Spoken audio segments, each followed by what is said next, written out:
Hello, teacher. How are you? This is me again, and I'm gonna show you my fridge.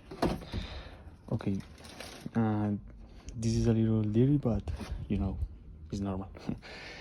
Okay, as you can see, there is a piece of meat.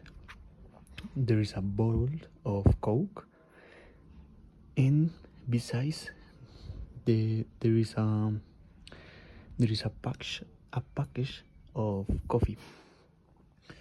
And plus there is a bottle of yogurt, and there is some milk. On the other hand, there are vegetables, sorry. There is some of, I don't know how to say this, but I think is package of mayonnaise, and there is a tomato, and no more. So thank you very much.